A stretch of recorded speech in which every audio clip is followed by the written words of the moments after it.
है इस लिंक को शेयर कर दें ताकि जल्दी से जल्दी बच्चे जुड़ते जाएं। अब देखिए इसके बारे में पढ़ा था, डीएनए के बारे में। सामान्यतः बी डीएनए के बारे में हम पढ़ रहे थे। बी डीएनए वाटसन और क्रिक मॉडल। वाटसन और क्रिक मॉडल थोड़ा रिवाइज कर लेते हैं। वाटसन और क्रिक जो मॉडल था वो किस पर बेस्ड था? ये विल्किंसन के एक्सरे क्रिस्टलोग्राफ मॉडल और चारगाफ नियम, इन दोनों के ऊपर ये मॉडल बेस्ड था। ठीक है। और चारगाफ नियम के आधार पर हमने देखा था कि एडेनिन थाइमिन के साथ ग्वानिन साइटोसिन के साथ डीएनए किस प्रकार से संरचना में होता है, उनकी लेंथ क्या होती है, रिच क्या होती है, 2 नंबर ऑफ बेस पेयर और नंबर ऑफ बेस पेयर के बीच की दूरी क्या होती है, ये सब हमने पढ़ लिया था। अब इस मॉडल के आधार पर जो वाटसन और क्रिक ने दिया था, वाटसन और क्रिक ने बी डीएनए का मॉडल दिया था। ये मॉडल था डबल हेलिक्स मॉडल। क्या था? Double helix model. और इस मॉडल के आधार पर क्या क्या नियम निकल के आते हैं, देखो क्या क्या। सबसे पहले हम बात करते हैं इस मॉडल के अनुसार। इस मॉडल के अनुसार सबसे पहले हम बात करते हैं तो डीएनए जो होता है वो क्या होता है? डीएनए डबल हेलिकल होता है। कैसा होता है? डबल हेलिकल डीएनए होता है। ठीक है। ये डबल हेलिकल डीएनए जो होता है एक सेंट्रल हब के चारों, किसके चारों? एक सेंट्रल हब के चारों ओर क्या होता है? ये रिच तो होता है, यानी कि कुंडलित होता है। इसके अनुसार कि ये एक सेंट्रल हब है, इस सेंट्रल हब के चारों ओर, सेंट्रल हब के चारों ओर ये डीएनए क्या होता है? कुंडलित होता है। ठीक है। अब देखिए, अब जो वाटसन और क्रिक का डबल हेलिक्स मॉडल है, इसका दूसरा पॉइंट हम क्या लिख सकते हैं? हमने देखा था कि ये जो डीएनए होता है, डीएनए की स्ट्रक्चर हमने बनाई थी, न्यूक्लियोटाइड से न्यूक्लियोटाइड जुड़ते गए हैं, तो इसके एक सिरा, जो सिरा कौन सा था? 5 डेज सिरा। तो यहाँ पर क्या था? Phosphate group. और इसका नीचे का जो 3 डेज सिरा था, इस पे क्या था? OH group. तो हम कह सकते हैं कि डीएनए के जो ये दोनों सिरे होते हैं, ये पोलरिटी को प्रदर्शित करते हैं, यानी कि ध्रुवता को प्रदर्शित करते हैं। क्योंकि एक सिरे पर तो इस पे क्या जुड़ा है? फॉस्फेट जुड़ा है, जबकि दूसरे सिरे पर क्या जुड़ा है? OH ग्रुप है जुड़ा है। तो डीएनए का 5 डेज और 3 डेज सिरा क्या प्रदर्शित करता है? ध्रुवता प्रदर्शित करता है। तो दूसरा नियम देखिए कि डीएनए का जो एक स्ट्रैंड होता है, एक स्ट्रैंड 5 डेज से 3 डेज होता है। एक स्ट्रैंड 5 डेज से 3 डेज होता है। अब दूसरे स्ट्रैंड को देखिए, यदि इस स्ट्रैंड को मैं यहां से पकड़कर अपना हाथ ऐसे घुमाकर इसको ऐसे रख दूं तो आप देखिएगा क्या होता है। देखिए, जैसे ही इसको यहां से उठाया और घुमाकर यहां पर रख दिया, तो इसका अर्थ क्या हो गया कि ये नीचे वाला जो इसका एंड है वो ऊपर चला जाता है, जबकि ऊपर वाला एंड कहाँ आ जाता है? नीचे आ जाता है। जब नीचे वाला एंड ऊपर चला जाएगा और ऊपर वाला एंड नीचे आ जाएगा, तो क्या होता है कि ये दोनों एंटी पैरेलल हो जाते हैं। दोनों स्ट्रैंड क्या हो जाते हैं? एक दूसरे के एंटी पैरेलल हो जाते हैं। अर्थात डीएनए का एक स्ट्रैंड 5 डेज से 3 डेज है, तो दूसरा स्ट्रैंड क्या होगा भाई? दूसरा स्ट्रैंड होगा स्टूडेंट 3 डेज से 5 डेज से हो जाता है। ठीक है। अब दूसरी बात, हमने चारगाफ रूल के अंदर ये पढ़ा था कि इसकी जो रिच होती है, रिच कितनी होती है? रिच कितनी होती है कि इसकी जो रिच होती है वह रिच होती है 34 एंगस्ट्रॉम। 34 एंगस्ट्रॉम। दूसरी बात कि यहां से लेकर यहां तक दोनों स्ट्रैंड के मध्य ये जो डिस्टेंस होती है, इस डिस्टेंस को हमने क्या बोला था? इस डिस्टेंस को हमने बोला था डायामीटर कहा था। और ये डिस्टेंस या डायामीटर कितनी होती है भाई? ये होती है इसकी 20 एंगस्ट्रॉम। अब देखिए, जो ये डीएनए है, डीएनए के अंदर एक स्ट्रैंड ये है और एक स्ट्रैंड ये है। इन दोनों स्ट्रैंड के अंदर की तरफ क्या प्रोजेक्ट हो रहे थे? इन दोनों स्ट्रैंड के अंदर की तरफ जो इसके नाइट्रोजन बेस हैं वो प्रोजेक्ट हो रहे थे।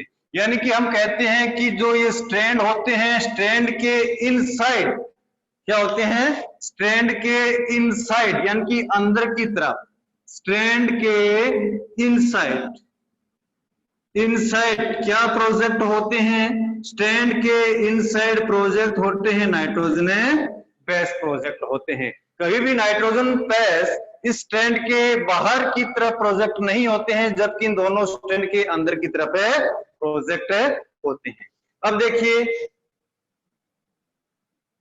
पॉइंट नंबर 6, जो वाटसन और क्रिक, हम जानते हैं कि वाटसन और क्रिक ने जिस डीएनए के बारे में बताया था वह डीएनए कौन सा था भाई?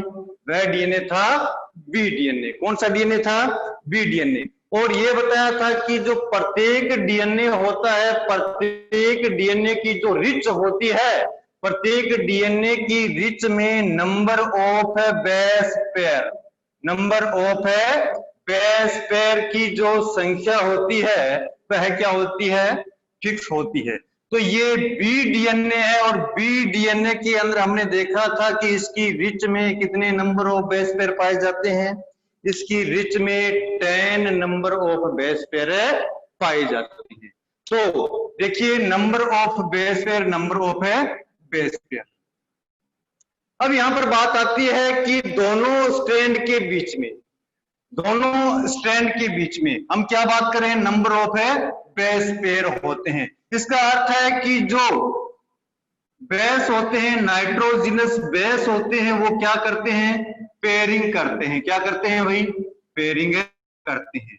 और ये पेयरिंग हमने चारगाफ रूल के अकॉर्डिंग निकाली थी। क्या निकाली थी? देखिए चारगाफ रूल के अकॉर्डिंग जो ये पेयरिंग होती है, एडेनिन की पेयरिंग किसके साथ होती है? थाइमिन के साथ। और ग्वानिन की पेयरिंग किसके साथ होती है? साइटोसिन के साथ। ठीक है। और इसी चारगाफ रूल के अकॉर्डिंग हमने इस पेयरिंग के बारे में एक बात और पढ़ी थी। वह बात यह है कि जो ये पेयरिंग होती है एडेनिन और थाइमिन के बीच में, इनके बीच में, एडेनिन और थाइमिन के बीच में जो बॉन्ड बनता है ये डबल बॉन्ड होता है, जबकि ग्वानिन और साइटोसिन के बीच में जो बॉन्ड बनता है वो कौन सा होता है? ट्रिपल बॉन्ड होता है। अब गौर करने वाली बात है कि हमने इसमें किस किस प्रकार के बॉन्डिंग हमने पढ़ी है। अब बॉन्डिंग देखिए, बॉन्डिंग हमने एक तो पढ़ी थी कि जो नाइट्रोजन बेस होते हैं, जो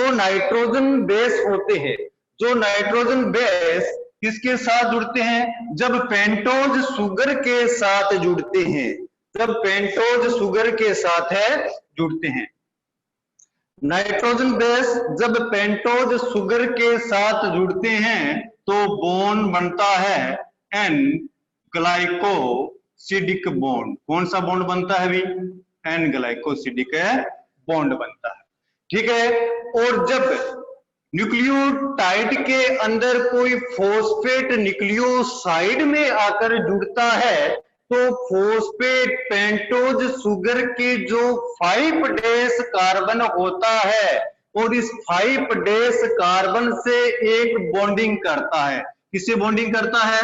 ये पेंटोज शुगर है और इस पेंटोज शुगर का ये 1', ये 2', ये 3' और ये 4' और साइकिल के बाहर ये 5' इसका कार्बन होता है। इस 5' कार्बन से कोई भी फॉस्फेट आकर जुड़ता है और ये फॉस्फेट पेयरिंग करता है 5 नंबर कार्बन से। और इस बॉन्ड के बारे में हमने पढ़ा था। ये बॉन्ड कौन था? ये बॉन्ड था फॉस्फेट। कौन सा बॉन्ड था?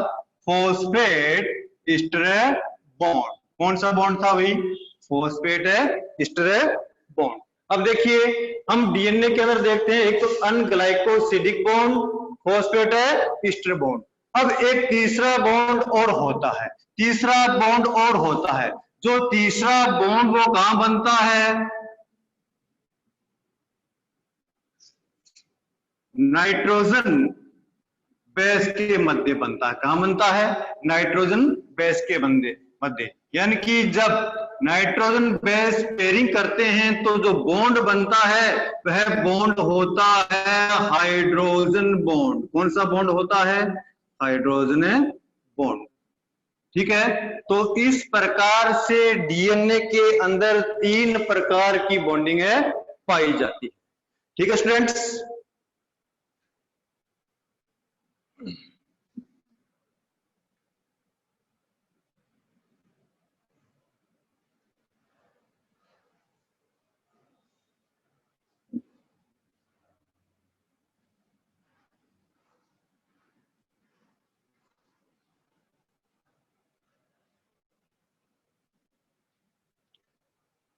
अब नेक्स्ट पॉइंट की हम बात कर लेते हैं, पैकेजिंग की बात कर लेते हैं। किसकी बात कर लेते हैं?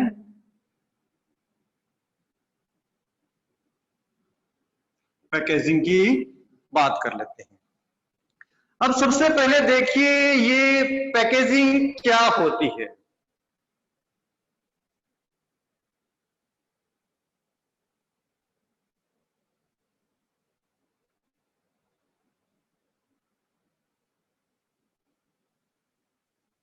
ये पैकेजिंग क्या होती है? पैकेजिंग का अर्थ क्या है? पैकेजिंग का अर्थ है कि कोई भी मटेरियल को, कोई ज्यादा मटेरियल है और हमारे पास स्पेस क्या है? कम है। तो कोई भी मटेरियल को, ज्यादा मटेरियल को कम स्पेस में फिट करना ही क्या कहलाता है? पैकेजिंग कहलाता है। तो ये पैकेजिंग की आवश्यकता क्यों है भाई? पैकेजिंग की आवश्यकता क्यों है? पैकेजिंग की आवश्यकता इसलिए है कि स्पेस कम होता है, मटेरियल ज्यादा होता है, या मटेरियल की लेंथ ज्यादा होती है, स्पेस कम होती है, तो हमें इसे क्या करना पड़ता है? पैकेज करना पड़ता है। क्या करना पड़ता है? पैकेजिंग करनी पड़ती है। अब देखिए हम बात कर लेते हैं कि ह्यूमन, इसके अंदर ह्यूमन की जो डिप्लॉयड सेल होती है, डिप्लॉयड सेल के अंदर जो काउंट किया गया डीएनए लेंथ है, जो काउंट किया गया डीएनए क्या है? डीएनए की लेंथ है वह है 2.2 मीटर। 2.2 मीटर।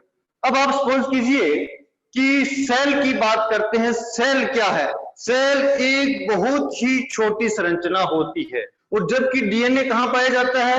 उस सेल के बहुत सी और छोटी संरचना, उसका जो न्यूक्लियस होता है, उस न्यूक्लियस के अंदर ये डीएनए पाया जाता है। तो अब आप सपोज कीजिए कि इतनी छोटी सी स्ट्रक्चर के अंदर ये 2.2 मीटर लंबा डीएनए कैसे आ सकता है? हाँ, ये 2.2 मीटर डीएनए तभी आ सकता है जब हम इसे व्यवस्थित रूप से क्या करें? पैकेज करते हैं, उसके अंदर फिट कर दें, और उसके अंदर फिट करना ही क्या कहलाता है? पैकेजिंग कहलाता है। तो अब देखिए स्टूडेंट्स कि पैकेजिंग किस प्रकार से होती है। हम जानते हैं कि जो सेल्स होती है वो 2 प्रकार की होती है। कितने प्रकार की होती है? 2 प्रकार की। एक सेल होती है प्रोकैरियोटिक और एक होती है यूकैरियोटिक। तो सबसे पहले हम प्रोकैरियोटिक सेल में पैकेजिंग पढ़ लेते हैं, डीएनए पैकेजिंग। इसमें प्रोकैरियोटिक सेल में हम जानते हैं कि जो प्रोकैरियोटिक सेल होती है, प्रोकैरियोटिक सेल में भी डीएनए पाया जाता है और ये डीएनए कैसा होता है, ये डीएनए भी डबल स्टैंडर्ड, लेकिन होता कैसा है, सर्कुलर होता है। कैसा होता है, सर्कुलर होता है और इस डीएनए की लेंथ भी ज्यादा होती है। अब बताइएगा कि जो डीएनए है, हमने डीएनए के बारे में क्या पढ़ा था, डीएनए के बारे में क्या पढ़ा था कि डीएनए जो होता है वह होता है डीऑक्सी राइबोज न्यूक्लियोटाइड। क्या होता है, डीऑक्सी राइबोज न्यूक्लिक एसिड। हम यहाँ पर बात क्या कर रहे हैं कि डीऑक्सी न्यूक्लिक एसिड, तो डीएनए क्या है भी, डीएनए है एक एसिड। तो इस एसिड को हम कहीं पैक करें तो हमें कोई पॉजिटिव चार्ज वाला मटेरियल चाहिए या नहीं चाहिए, तो इसको किसी भी केंद्रक के अंदर पैक करने के लिए हमें क्या चाहिए, पॉजिटिव चार्ज वाला मटेरियल चाहिए और ये मटेरियल जो पॉजिटिव चार्ज वाला होता है ये होता है प्रोटीन। क्या हो गया,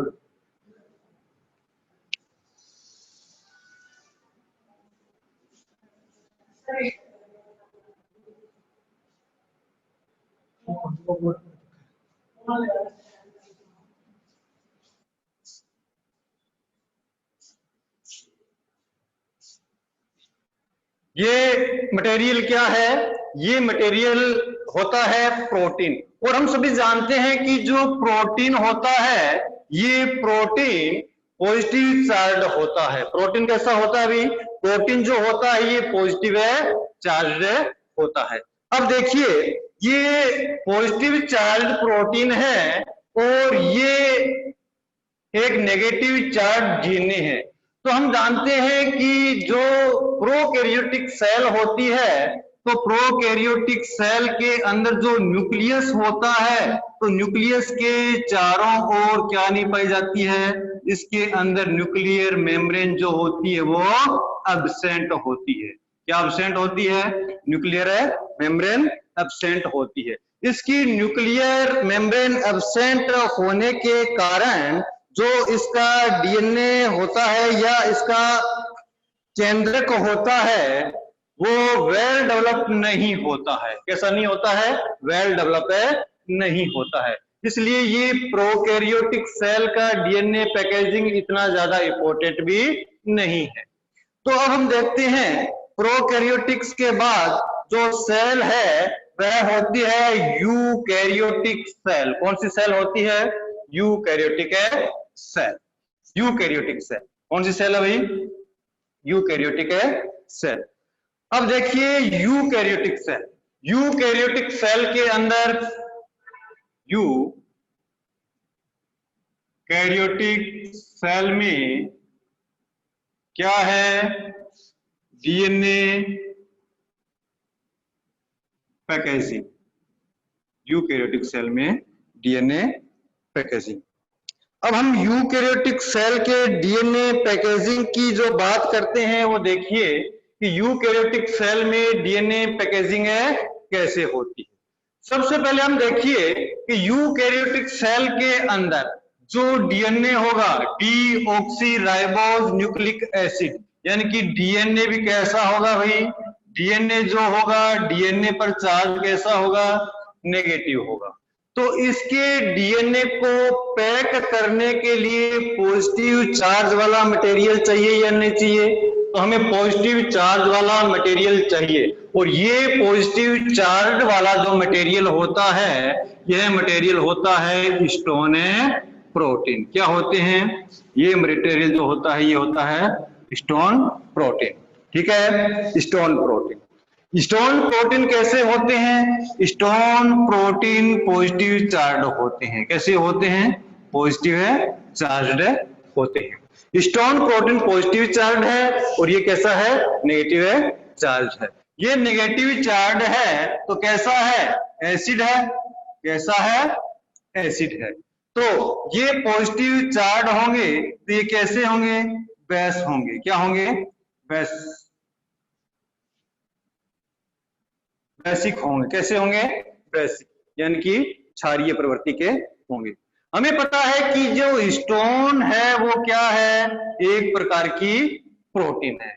और हम सभी जानते हैं कि जो प्रोटीन होती है वो किसकी बनी होती है भाई? एमिनो एसिड्स की बनी होती है।